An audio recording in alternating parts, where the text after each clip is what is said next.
இப்ப நான் என்னைய காவல் நிலையத்திலிருந்து விடுவிச்சாங்க, நீங்க அழைச்சிருந்தீங்க. ம். இலக்கு இல்லாம ஆட்டோவில் ஏறணும்னா எங்க போறதுன்னு தெரியாம போன எங்க போறது? ம். அந்த மாதிரி வழக்கு நடத்தியிருக்காங்க. ஓகே. அதாவது என்ன இலக்கு வச்சு நடத்துறீங்க? ம்.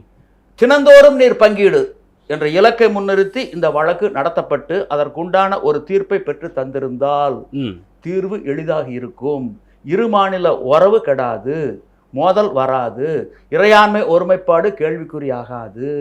தினந்தோறும் நீர் பங்கீடு எப்படி பெட்ரோல் டீசல் விலையை தினந்தோறும் நிர்ணயம் செய்து அறிவிக்கின்றார்களோ அதை போல கர்நாடக காவிரியில் வரக்கூடிய நீரை தீர்ப்பின் விகிதாச்சாரப்படி 2018 பிப்ரவரி 16 கொடுத்தாங்கல்ல மேன்முறையீடுகள் மீதான தீர்ப்பு, அதை முன்னிறுத்தித்தான காவிரி மேலாண்மை ஆணைய ஒழுங்காட்டுக்குழு அமைச்சிருக்காங்க. அந்த தீர்ப்பில் என்ன சொல்லியிருக்காங்க? கர்நாடகாவுக்கு 284.75 டிஎம்சி. எவ்வளவு?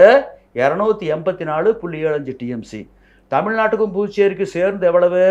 177.25 டிஎம்சி. கேரளாவுக்கு எவ்வளவு? 21 டிஎம்சி.